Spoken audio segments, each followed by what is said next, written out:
There is a kind of giving that looks like love but isn't. It shows up, it waits, it keeps a running total so carefully, so quietly, that even the person keeping it doesn't know they're doing it, until the bill comes due, and no one will pay it, because no one agreed to owe it. Hal Stewart is that man, who Hal is before the powers, before Hal gets powers, before the cape, before any of it. Watch how he talks about Roxanne, not to her, about her, to himself, half out loud, in the way men talk when they haven't said the real thing yet. Well, if I were Metro Man, Megamind wouldn't be kidnapping you all the time. That's the first thing. He is not offering protection, he is making a case. See how much better I would be. Sigh and lay what you would have if you chose me. And then, as Roxanne is literally being kidnapped mid-conversation, he keeps going. I would watch you like something that walks with love. Not love. We're not in love. I'm not saying I love you. Hey, I love you. Whatever. Listen to that sentence fall apart. He knows it's too much, but he cannot stop the ledger from showing. And then watch what he does the moment Roxanne walks away. He thinks she can't hear him. He turns to his van and says the most revealing thing in the entire first act. What's wrong with me? Rented a bouncy house? Chicks don't like bouncy houses, they like clowns! He is diagnosing the wrong problem. He thinks the issue is the bouncy house, the execution. He has no idea that the problem is the invoice itself, that giving with an expected return is not a romantic gesture. It is a transaction with bad terms. He will spend the entire film trying to fix the pitch. He never once questions the invoice. Every shift they worked together, every coffee, every moment of proximity, filed as a deposit towards something he has already decided she owes him. The invoice grows. The party scene is the clearest X-ray of Hal's psychology in the entire film. He doesn't invite Roxanne to a party. He constructs an event designed to manufacture the outcome he wants. No, that's the best part. It'll just be like you and me. A party. That is just the two of them, that he has already hired a photographer for. But I did hire a wedding photographer. That's just in case we were like something crazy happened and we wanted a picture of it. He has already written the ending. He has already cast her in the role. When she declines, he doesn't hear a no. It's a soft yes on Thursday. This is not a man pursuing someone. This is a man who has decided the transaction is still open. Powers as payment. When Hal gets superpowers, the film's thesis becomes completely explicit. Megamind disguised as space. Dad gives him the one piece of advice Hal absorbs completely. All you have to do is save her, and she'll be yours. Not earn her trust, not get to know her. A transaction, a service rendered, a debt created. Hal doesn't want to be a hero. He wants what the transaction is supposed to deliver. And when we finally hear him say it plainly, there is no ambiguity left. I only took the gig to get the girl. The invoice made audible. Every training session, every cape, all of line items on the same bill he had been running since their first shift together. The mirror turn. And this is where it stops being about Hal. You know what it feels like to give and keep track. Maybe not consciously, but somewhere underneath the giving, the time you showed up, the patience you performed, the things you did without being asked, there was a number, a running total, an expectation so buried you couldn't admit it to yourself.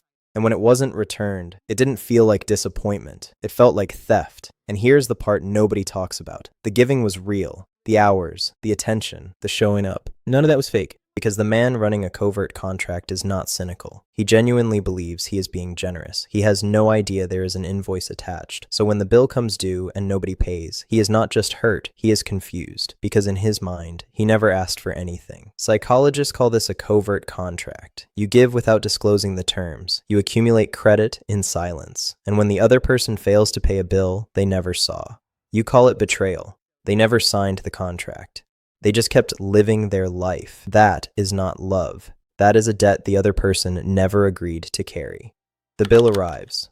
The moment Hal takes off the mask, the transaction finally surfaces completely. He doesn't say, I have feelings for you. He says the only thing the ledger has left to say. Now there's nothing keeping us apart. As if her agreement was always just an obstacle. As if the outcome was already decided, and she was simply late in accepting it. When she says clearly, there is no us, he responds with his credentials. But I have powers.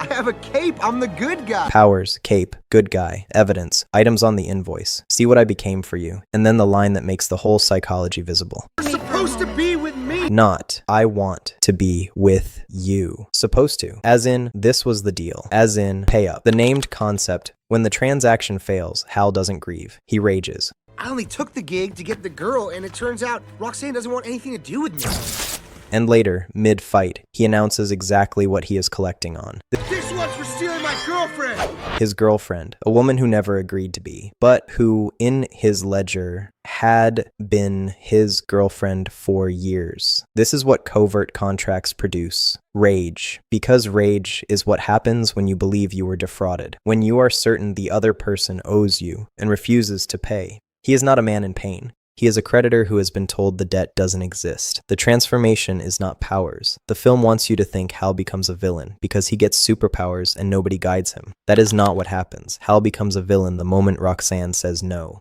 The powers just gave the rage somewhere to go. You're a hero! Being a hero is for losers. It's work, work, work, 24/7, and for what? The transaction failed, so the work, every line item, is retroactively worthless. It was never about the city. It was always about the bill. I wouldn't say free, more like under new management. He takes over the city out of the fury of a man who gave everything and got nothing. But here's what makes this more than a supervillain origin story. When Roxanne confronts him in the street, he says something that accidentally tells the whole truth. I know you. You don't know me. You never took the time to know me. This is the first time we've hung out socially, and it's when I'm about to destroy the city. He is right, she never knew him, but he never let her. He was so busy building the invoice that he never actually showed up as a person. He showed up as a transaction. And transactions do not get to be known. They only get to be settled. Roxanne is the only person in the film who names what actually happened. You never took the time to know me. 6 words that dismantle the entire ledger, because a covert contract is built on a fantasy version of the other person, the one who exists in your head, cast in the role you wrote for them, not the real one. Hal never knew Roxanne. He knew the idea of Roxanne, the one who was supposed to receive his giving and return it in the form he expected. And here's what that costs. Not just the relationship, the years, the energy, the genuine feeling that went into something that was never what he thought it was. Because you cannot love someone you have reduced to a role in your own story. You can only invoice them. That is not love. Love does not keep score. Love does not issue invoices. What Hal felt was real. The pain was real. But real pain built on a false premise does not become love retroactively. It just stays debt, and the person who never agreed to owe it walks away. Every time.